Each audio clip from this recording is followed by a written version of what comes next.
Tunachukua sehemu ya pili ya fundisho hili letu kuhusu Noeli. Na jana tumezungumza kuhusu maana ya neno Noeli na tumeonyesha namna gani Noeli imetoka katika Wagolwa ambao ni Wafaransa na Wabelgiji wa sasa, ambao hapo zamani walikuwa wanaitwa Wagalatia, na tumeelewa maana ya neno hilo. Basi acha tuongee sasa kuhusu sikukuu yenyewe.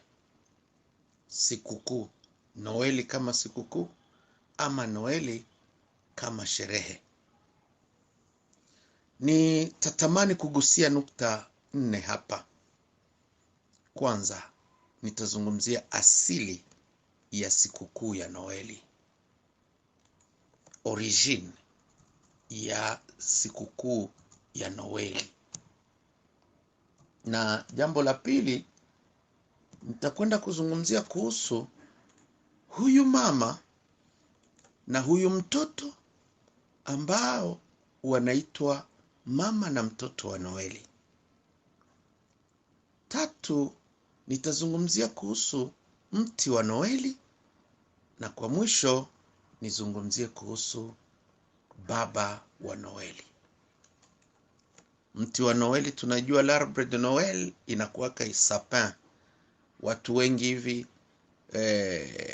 Washinwa hivi wako wanatengeneza masapin de Noel. Sababu leo haiko tena original, wanaanza tengeneza maplastik.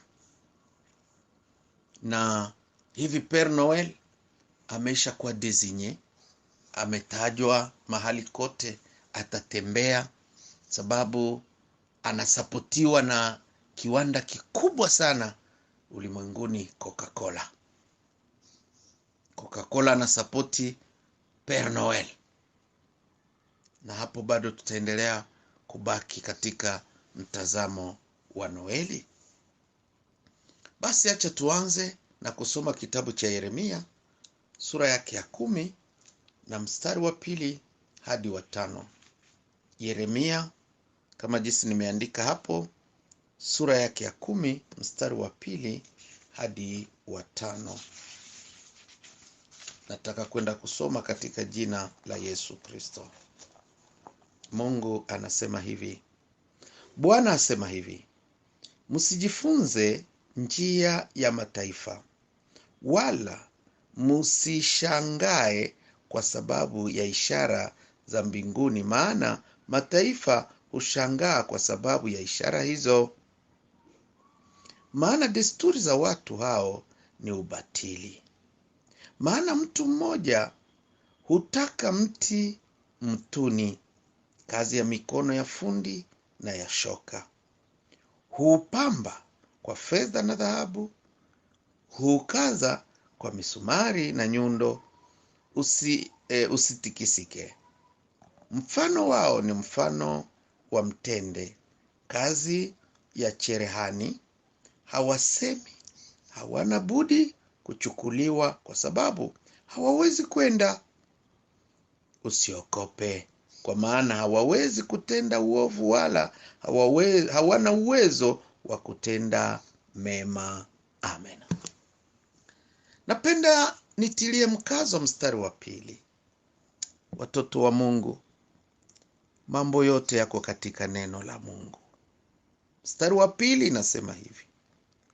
Bwana anasema hivi: msijifunze njia ya mataifa, wala msishangae kwa sababu ya ishara za mbinguni, maana mataifa hushangaa kwa sababu ya ishara hizo. Msijifunze njia ya mataifa. Niachie hapo. Watoto wa Mungu, neno la Mungu lina nguvu. Neno la Mungu lina uwezo. Na tunaweza kutetea mambo mengi katika maisha yetu, lakini neno la Mungu halitabadilika. Unaweza tetea mapokeo ya shirika lako, lakini neno la Mungu halitatikisika. Kwa hiyo tuwe na akili ya kutaka sana kumpendeza Mungu kuliko kuwapendeza wanadamu.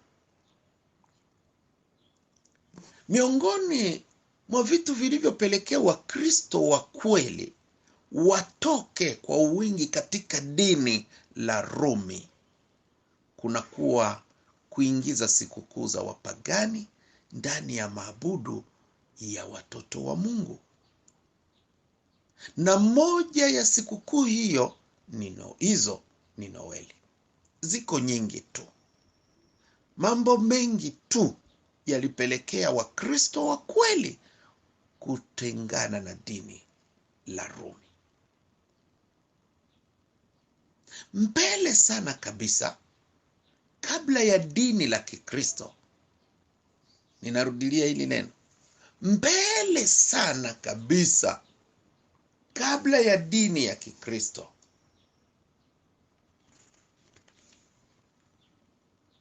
wasiomjua Mungu walikuwa kwa tariki ya 25 Disemba wakisherekea kuzaliwa kwa mwana wa Seramis ambaye aliitwa Nimrodi. Hii sio kitu kipya, watoto wa Mungu. Noeli sio kitu kipya. Sababu mbele sana mu Moyen Age walisherekea Noeli. Kipindi kile cha Moyen Age walisherekea Noeli. Na ilikuwa kusherekea Semiramis na Nimrodi. Na hawa wote ni wapagani waliofurahia kusherekea sikukuu hiyo. Nataka tukusema ya kwamba Noeli ni sikukuu iliyoanza mbele kabla Yesu hatajazaliwa. Sikukuu hiyo, nilisema tena mbele, ilianza tariki 17 Disemba na kufikia kwenye kilele chake tariki ya 25 Disemba. Yaani kwa kipindi cha juma moja lote lenye kujaa, walikula lakini wakala kwa ulafi, walikunywa wakalewa, walifanya usharati na dhina bila woga, bila aibu, sababu waliifanya hadharani. Ulevi na washirati zina ilikuwa sehemu muhimu ya sikukuu hiyo, na ilipewa nafasi ya kwanza. Matendo haya pamoja na lengo ya sikukuu hii ndivyo vinafanya sherehe hii na siku hii kuwa najisi kabisa. Kwa kipindi cha Noeli, jamani, walilewa na walizini, walifanya washerati bila mipaka. Niko ninaleta picha ya hii sikukuu. Watoto wa Mungu, tunaweza kukopia kitu, lakini basi kiwe chema, kiwe kizuri. Kwa nini kitu kama hichi tukikopie? Ninatamani le 25 ni hapa kesho, mtahesabia watu ambao watalewa, mtahesabia wadada ambao watapigwa mimba, mtahesabia wadada ambao watakuwa devierge, mtahesabia wamama ambao watatoka nje ya ndoa yao, mtahesabia. Na ninaposema hivyo ninaona wababa, sababu nikisema kudevierge ni mwanaume ndiye anadevierge, nikisema kuzini ni mwanaume anazini na mwanamke aliyeolewa, nikisema kuwasherati ni mwanaume anafanya tendo la ndoa na binti wa nyumbani. Le 25 itaanza le 24. Kuna watu watakuwa wa viktime wa haya mambo. Le 25 usiku wa le 24 kuamkia le 25 na kuendelea hadi le 26, kuna baba ambaye atatoka nje ya ndoa yake. Kuna mama ambaye atatoka nje ya ndoa yake. Kuna wabinti ambao watachukua mimba. Kuna wabinti ambao watakuwa devierge. Kuna wavulana ambao watadevierge na watabebesha mamimba. Na wababa ambao watazini na watoto wadogo. Mipango hii imeisha shikwa. Leo tuko le 19. Pepo wa sherehe hii tayari ametembea ulimwenguni kote. Tangu le 17 kuna mambo ambayo yanaanza katika ulimwengu wa kiroho, yakivuta watu kuishi kwa siku moja, mbili, tatu, juma moja, kuishi Sodoma na Gomora duniani.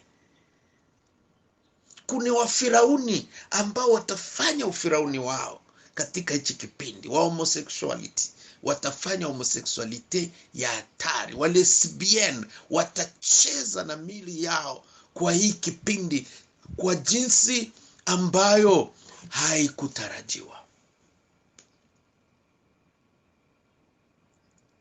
Ninaleta tu picha ya maabudu ya le 25.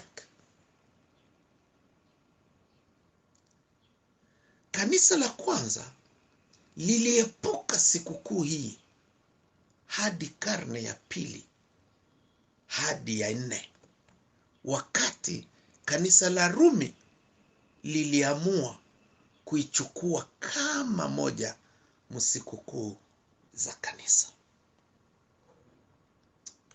Ni huzuni. Lakini acha tuseme ya kwamba wenzetu wa karne ya pili ndiko tetesi zilianza hizo. Hadi karne ya 4 Rumi ikaamua kwamba iwe moja katika sikukuu za kanisani. Na walijenga kitu. Semiramis walimuweka badala ya Maria. Ama niseme Maria walimuweka badala ya Semiramis. Wakasema pale mahali ambapo watu walikuwa wakiabudu Semiramis, basi pameingia Maria. Na Yesu Kristo akachukua nafasi ya Nimrodi. Bwana wangu Yesu anachukua nafasi ya Nimrodi. Anakuwa Nimrodi. Jamani, hakuna ubaya kama huu. Jamani, hakuna majonzi kama haya. Ikiwa Bwana wa mabwana anaweza kufananishwa na kitu ambacho kinaabudiwa na wanadamu. Ninarudilia, Maria walimuweka badala ya Semiramis.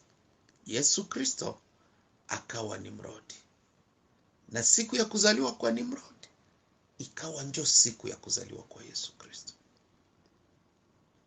Haya mambo yakaonekana ni ya kupendeza, sababu kanisa la Katolika lilianza kumuinua Maria, kumuinua Yesu Kristo na kufanya sherehe za mzuri, liturujia ya mzuri, wanavaa vizuri, malaika wanaimba, wakiigiza filamu, theater nzuri. Ila Wakristo walioongozwa na Roho Mtakatifu, ninarudilia hili neno, Wakristo walioongozwa na Roho Mtakatifu walipinga vikali hali hii ya kuingiza upagani ndani ya Ukristo. Ninamkumbuka mmoja katika hao Wakristo aliitwa Tertullien. Tertullien ni mmoja katika baba wa imani wa kanisa la kwanza. Anasema maneno haya kuhusu Noeli. Inaumiza watoto wa Mungu, inaumiza. Anasema hivi: ni sisi Wakristo ambao tuliompendeza Mungu wa kweli hapo awali ndio ambao tunaendea miungu yao kwa sasa. Iko nasema juu ya wapagani. Tumefuata tabia yao kwa kupeana zawadi siku hiyo. Iko nasema juu ya siku ya Noeli. Tunaanza sherekea mwaka mpya, jua mpya, kwa michezo, kwa chakula, vigelegele na shangwe. Wapagani wao ni waaminifu kwa dini zao 140 kuliko sisi. Hawakuji kwetu, ila sisi tunakwenda kwao. Sikia neno ambalo Tertullien amelisema kuhusu siku hiyo. Ni la huzuni, sababu wao hawakuji kwetu. Lakini ukiangalia katika maisha yetu ya kiroho, sisi ndio tunaiga wapagani, lakini wao hawajatuiga hata siku moja. Ni huzuni kubwa. Nikumbushe tu Amosi, naye tulisha isoma wakati nimejibu maswali. Nimeisoma sana Amosi 5:21 hadi 27. Anazungumzia habari hizo. Nianze mstari wake wa 20. Amosi anasema hivi: je, siku ya Bwana haitakuwa giza na si nuru, giza nene bila mwonzi wa mwanga? Ninachukia, ninadharau sikukuu zenu za dini. Siwezi kuvumilia makusanyiko yenu. Hata ingawa mnaniletea sadaka zenu za kuteketezwa na sadaka za nafaka, sitazikubali. Ingawa mnaniletea sadaka nzuri za amani, sitazitambua. Niondoleeni kelele za nyimbo zenu. Sitazisikia sauti za vinumbi vyenu. Lakini Mungu anasema anachokitaka: acheni haki itiririke kama mto, na uadilifu uwe kwenu kijito kisichokauka. Je, muliniletea zabihu na sadaka mulipokuwa jangwani miaka 40? Nyumba ya Israeli, mmeinua madhabahu ya mfalme wenu, Sakuti mungu wenu mtawala, Kiuni mungu wenu wa nyota, ambao muliwatengeneza wenyewe. Kwa sababu hiyo nitawapelekeni uhamishoni mbali kupita Dameski, asema Bwana, ambaye jina lake ni Mungu Mwenyezi. Kumbe Mungu huchukia ibada isiyokuwa ya kweli, hata kama inazungukwa na sadaka na kelele na vinanda na shangwe, kama jinsi tunavyoona siku ya Noeli. Neno la Mungu linasema Mungu huchukia hiyo. Noeli ni moja ya ibada hiyo. Ilipoingizwa katika dini, kuna wale waliipinga, ila nguvu zao zikawa ndogo kuliko wale walioingiza hadi tabia hiyo ya kipagani imekwisha kutakaswa leo. Tumetakasa na Noeli leo. Tumeitakasa na kuifurahia na kuitetea kwa vinubi na kelele za shangwe. Hongera watoto wa Mungu kutakasa sherehe ya Ibilisi na kuifanya kuwa yetu na kuitetea. Tunakuwa upande wa shetani. Hongereni kwa hiyo kazi ambayo mnafanya. lakini ipo siku Mungu atasimama na hukumu yake itatiririka kama mto. Mama na mtoto wa Noeli. Nimeshaisema hapo juu. Tunaposoma kitabu cha Mwanzo 3:15 ambacho kinasema hivi. Kitabu cha Mwanzo 3:15 inasema hivi: nami nitaweka uadui kati yako na huyo mwanamke, na kati ya uzao wako na wake. Huo, yani uzao wa mwanamke, huyo atakuponda kichwa, nawe utamgonga kisigino.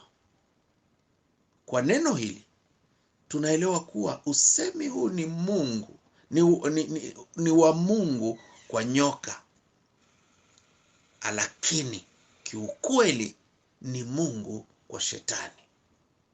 Sababu haiko nyoka tu ndiye anasemwa hapa, isipokuwa ni Ibilisi ndiye ambaye yuko natajwa hapa, ya kwamba uzao wake na uzao wa mwanamke utatiwa ndani utata.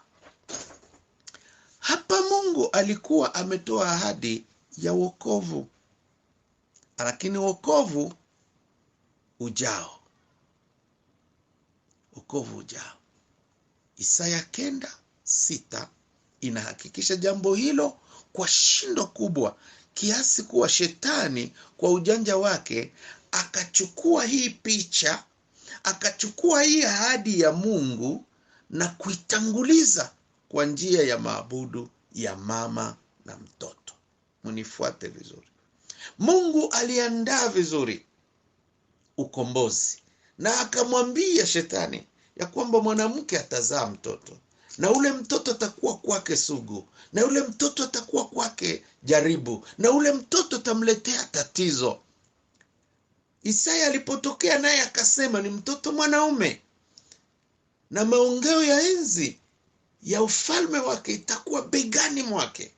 Shetani alitetemeka, na sababu ya kutetemeka akaleta plan B kabla plan A hayafanyika. Akaleta Semiramis na akaleta Nimrodi, mama na mtoto, na akafanya kwa haraka sana dini ya siri ambayo inaabudu mama na mtoto, ili wakati Yesu atatokea waelewe ya kwamba Mungu ndiye amekopi kwake. Sasa dini nyingi za siri zinakuwa zikiabudu Semiramis kama mama wa Mungu na Nimrodi kama mtoto. Picha nyingi za dini hizo zinaonyesha mama akimbeba mtoto mikononi mwake, alama ya mama aliyezaa.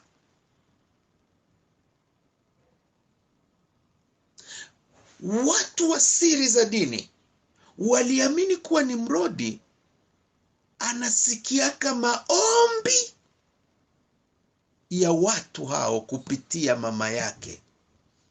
Ni picha tu ambayo tunaijua. Maria mtakatifu, mama wa Mungu, utuombee. Yaani Maria ndiye anafika kwa Yesu. Hii si kweli, si Maria, lakini ni picha ya dini ya siri iliyotangulia na ambayo wamepachika katika Biblia. Katika dini, haimo katika Biblia. Sikiliza maombi ambayo wanaombaka hawa watu, wakimwambia Semiramis awazungumzie ama awatetee kwa Nimrodi. Binti mheshimiwa wa Saturna, wewe ukae katikati ya miali ya moto wa milele, ni kwako ndiko miungu yote inakaa, msingi imara ya kila kiumbe, uishi milele. Haya Haya ni maombi ya dini ya siri.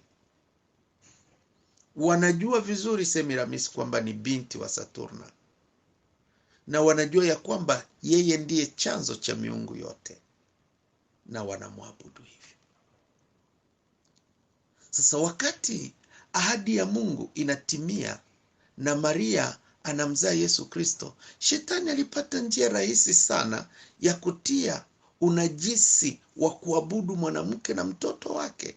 Alifanya copy paste. Semiramis akawa Maria, Nimrodi akawa Yesu, na huu wimbo hapo juu ukabadilika. Maria mtakatifu, mama wa Mungu, utuombee sisi wakosefu, sasa na wakati wa kufa kwetu. Wimbo ukabadilika. Sasa kitu ambacho tunapaswa kujua ni kwamba kabla ya kukubali utatu takatifu, yani Baba, Mwana, Roho Mtakatifu, baraza liliokusanyika pale Nice mwaka wa 325 lilipangilia kusema kuwa utatu takatifu ni Baba, Bikira na Masia. Sijui kama mlikuwa mnajua hiyo. Walikuja kubadili Baba, Mwana na Roho Mtakatifu kulingana na Mathayo 28. Wakasema tutabadili namna gani Roho Mtakatifu tutie Bikira? Walifanya utata sana. La sivyo utatu takatifu ngelikuwaka Baba, Bikira na Masia. Lakini wazo hili likatupiliwa mbali na waliokuwepo hapo, sababu waliokopa kumfanya mtu, yani Maria, kuwa miongoni mwa Mungu. Mungu gani? Wetu wa mbinguni hana mama, isipokuwa huyu wao wa duniani tu ndiye ana mama. Semiramis, Ashera ambaye anaitwa Easter, mafasi ingine wanamuita Rea, fasi ingine wanamuita Sibel, fasi ingine wanamuita Venus, fasi ingine wanamuita Artemis. Ana majina mengi sana huyu mama, na anachangia kwa wingi sana katika sherehe hizi za Noeli. Tuelewe kuwa sherehe nyingi tu katika dini ya Kirumi zilikuwa za kipagani na zikaingizwa katika dini ya Kirumi, na Waporo wako wanaendelea nao kutaka kukamata hivyo. Nitawaonyesha tu mfano moja. Muangalie leo dini zetu za Reveille.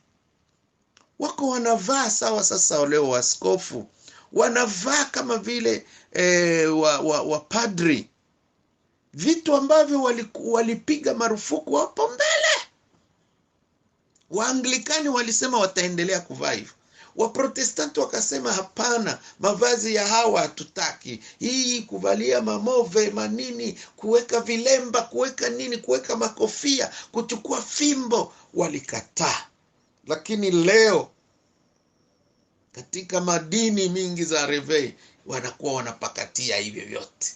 Nakutana meme call pastoral inatoka wapi? Hayo yote ni mapokeo ambayo watu wako wanapokea na wanaingiza katika dini. Mungu atusaidie. Mkristo wa kweli, ndiyo tunajiita Wakristo wa kweli, lakini tunakuwa na chembe za mambo ya dini zetu. Mkristo wa kweli analala katika neno la Mungu. Mkristo wa kweli anaegemea ukweli. Ukweli unatiririka kama maji, lakini hapana kutetea mapokeo ya dini. Unapotetea mapokeo ya dini, wewe si Mkristo wa kweli. Unapotetea mapokeo ya dini na huku hayako sahihi, wewe si Mkristo wa kweli. Mkristo wa kweli ni yule anaangalia kipi kilicho sahihi na kipi kisicho sahihi. Kwa hiyo ndizo habari za mama na mtoto. Ni fabrication, Ni fabrication ambayo wamefanya, wakakuja wakaipachika kanisa, lakini inachangia sana katika Noeli. Creche wanaitia pale katika Noeli, inachangia sana.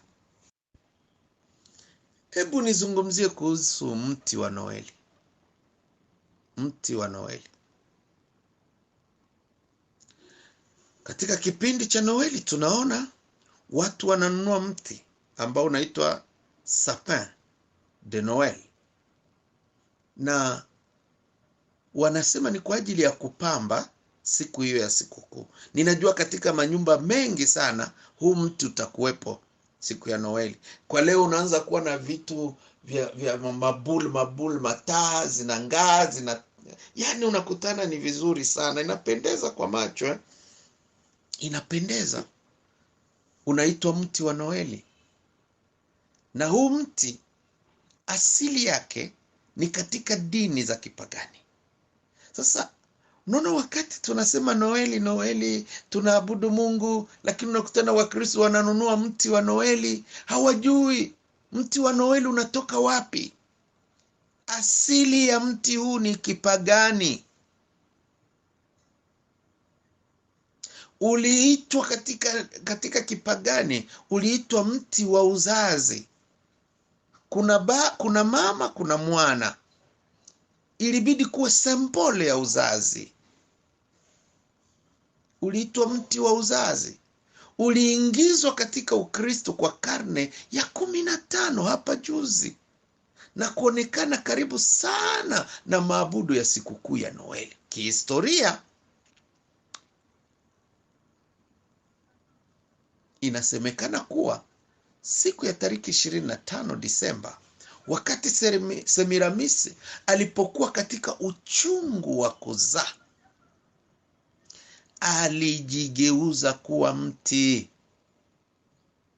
Semiramisi alijigeuza kuwa mti, na kwa njia hiyo akamzaa Nimrodi bila uchungu wowote, sababu alikuwa shakuwa kimti, lakini mti ukazaa mtoto. Semiramis ni mchawi ambaye alionekana wa kwanza kabisa kufundishwa uchawi na wale wa malaika walioanguka duniani.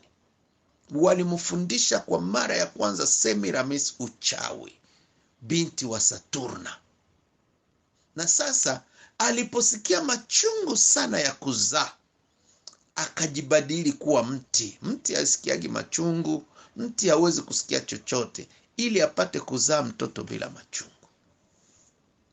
Sasa huu mti ukaanza onekana unakuwa katika sherehe za kuzaliwa kwa huyu mwana. Mti huu unajulikana kwa Wamisri kama mtende, yaani mfano wa masia wao Baali, ambaye anaitwa Baal Kamar. Na kwa Warumi waliutumia mti huu kama firi, njo sapin, le sapin, firi, mfano wa Baal Bert, mungu wa agano. Ninarudilia kusema kwamba Wamisri wanatumia mtende na Warumi wanatumia sapin, na leo Wakristo nao wanatumia sapin, lakini hawajui maana ya ile mti.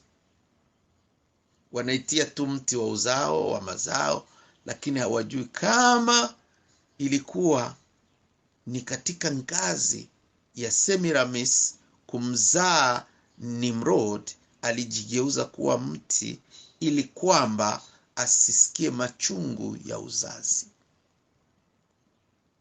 Kwa ufupi tu ni kwamba mti wa Noeli ni mfano wa ufufuko wa Nimrod kisha kuuawa kwake. Nimrod wanaita Nimrod Redivivus, ambao wakati walimuua Nimrod, mahali alipofia pia Nimrod, wanasema paliota ule mti sapin, iliota pale na ikawa kwake mfano wa ufufuko. Presence ya ile sapin ambayo mama yake aligeukaka wakati wa kumzaa, na ye wakati wa kufa pale mauti yake ililala, damu yake ilimwagika, sababu Semi alikatakata mwili wake wote na kutupa, kusambaza mahali pote, lakini pale damu yake ilimwagika, pakaota mti ile sapin. Wakasema kwamba huu mti pia unamaanisha ufufuko wa Nimrod.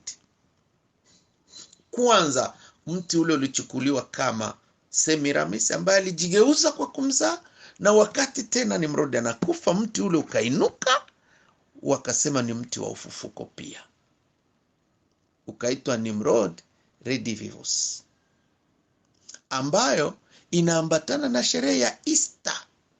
Sherehe ya Easter ambayo sio Pasaka, inayojulikana kama Pasaka na kusherekewa kila mwaka kati ya tariki 22 Machi hadi 25 April.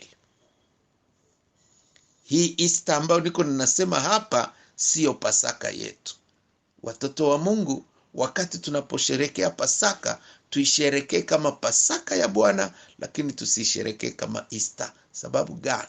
Sababu copy paste za shetani ni nyingi sana kwa madati za Mungu. Hii moja ndio alipiga swata 25 Desemba, ndio alipiga swata, lakini zingine zote alikuwa anaambatanisha sherehe yake na sherehe ya Mungu, sherehe yake na sherehe ya Mungu.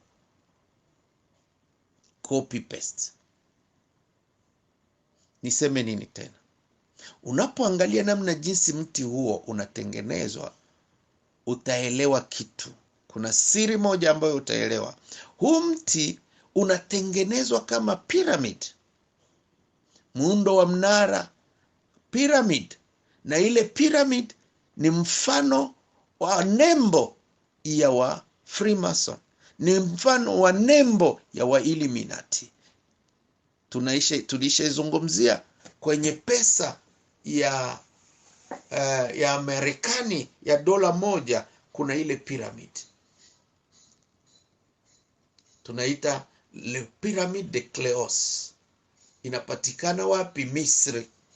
Na hiyo pyramid ndio mfano wa dini za siri. Na ukiangalia miti le sapin zote zina mfano wa pyramid. Attention watoto wa Mungu, tunaweza kutetea Noeli, tunaweza kuitetea, lakini tuelewe ya kwamba pratike zote ambazo zinafanyika ni za upagani. Wakristo wangapi wananunuaka sapin na kuiweka ndani ya nyumba yao? Si ni wengi tu, na tuko tunasema hatuabudu miungu, tunaabudu Mungu. Wakristo wangapi wanatia matazi ngae siku ya Noeli ndani ya nyumba yao? Si ni wengi tu. Jamani, tuache kufundisha ukweli huu, tuache kuambia watu ukweli huu. Itakufalia nini kuendelea kungangania le 25? Inakufalia nini? Na huku ulishajua kweli ya kwamba shetani ameingilia kati ili kufanya watu waabudu miungu. Wakati wewe Mkristo unaweka sapin nyumba yako, piramid ya wa Illuminati, je, haujaabudu kweli miungu? Haujaabudu kweli Noeli? Tuendelee kungangania. Hatujavunja kitu katika imani yetu tukisema hange na Noeli. Hatujavunja kitu. Hatujavunja kitu. Tuwe macho wana wa Mungu. Tuwe macho watoto wa Mungu. Shetani amepenyeza kwetu mambo mengi ili kututenganisha na Mungu bila sisi wenyewe kujua. Shetani ameingiza mambo ya kutaka sisi tuabudu ibilisi. Tuwe macho. Acha basi nimalizie na Père Noel, na tutakuwa tumemaliza nukta yetu ya leo. Père Noel. Père Noel, baba wa Noeli, ni mfano halisi wa Mungu Saturna. Ni mfano halisi wa Mungu Saturna ambaye ni Kushi. Nafikiri kwa wale ambao wamenifuata sana katika mafundisho ya Nimrod, nimesema sana kuhusu hilo. Sasa Kushi alikuwa ndiye baba wa Nimrod, na ndio maana huyu wanamuita baba wa Noeli, sababu Noeli ni Nimrod mwenyewe. Haikushangazi, kuko mama wa Noeli, kuko baba wa Noeli, na kuko Noeli mwenyewe ambaye ni Nimrod. Katika nchi za Ulaya ya kaskazini, ama le pays nordique ou le pays scandinave, huyu anajulikana kama Mungu Heimdall. Heimdall wanamjua kama ni Mungu Heimdall.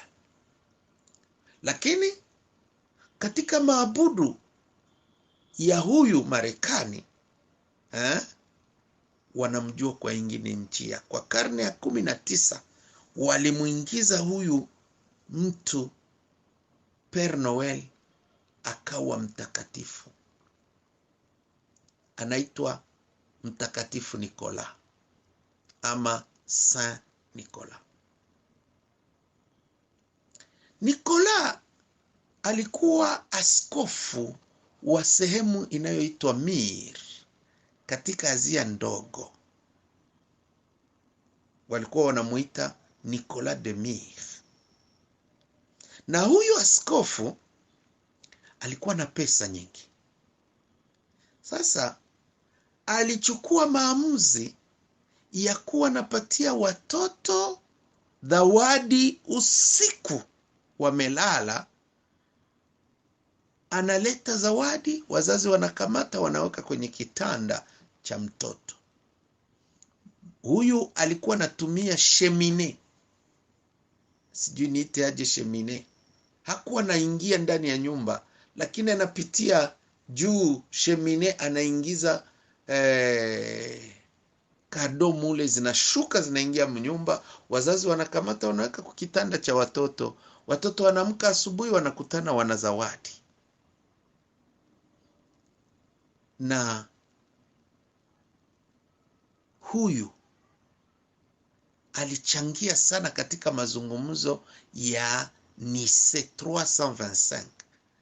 Jamani, le Concile de Nice iliharibisha kanisa.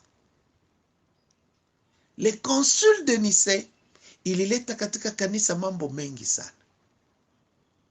Na ndio maana inabidi tunajitahidi kama jinsi iwezekanavyo tuepukane na mambo mengi ambayo Concile de Nice ilileta. Sasa huyu Saint Nicolas aliitwa kwa ajili ya kutafakari kuhusu utu wa Yesu Kristo, mwana wa Mungu. Saint Nicolas anaitwa rafiki wa watoto sababu alipenda kuwasaidia watoto.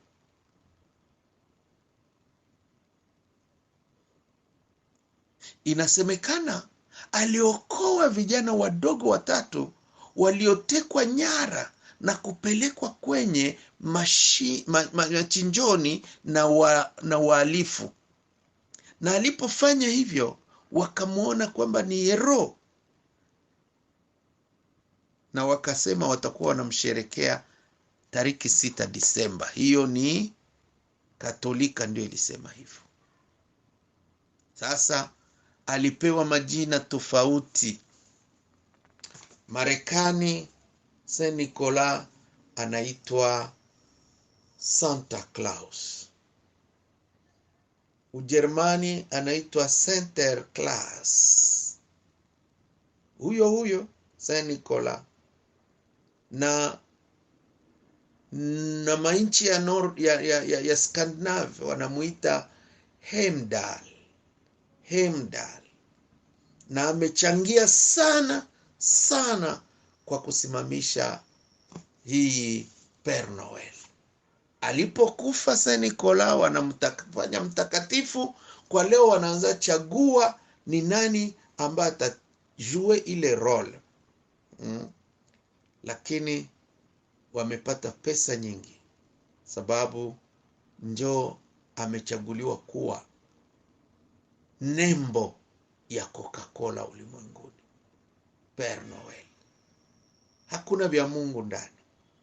Haya yote ni machukizo ya Ibilisi.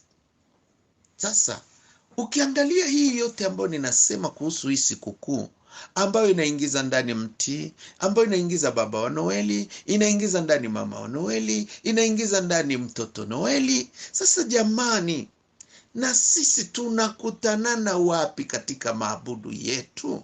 Tunapoabudu kweli, tunaabudu nini kiukweli, wana wa Mungu? Tujiswali hapo. Ninawaachia hayo maswali. Je, hii sikukuu ya Noeli kweli mnaiona kwamba ni sikukuu kweli ya Mungu, ama ni pirati ambao wametuletea ili tumkosee Mungu? Mimi ninaona kwamba ni pirati ambao wameleta ili tupate kumkosea Mungu. Kwa hiyo Bwana atusaidie na Mungu akusaidie, ujue jinsi utajishimama iko. Kesho tunaingilia kuona Noeli na Ukristo. Tutaona Noeli na Ukristo, lakini ninapitia haya yote ili tu nikuonyeshe ya kwamba tuachane na haya mambo ya Noeli. Hakuna apostazi kama hii ya kuendelea kungangania eti Noeli, Noeli, Noeli, Noeli, Noeli, Noeli, Noeli, Noeli, Noeli, Noeli. Itatuletea shida. Mungu atusaidie. Mungu atuwezeshe. Bwana atutetee. Mungu atusaidie. Amen.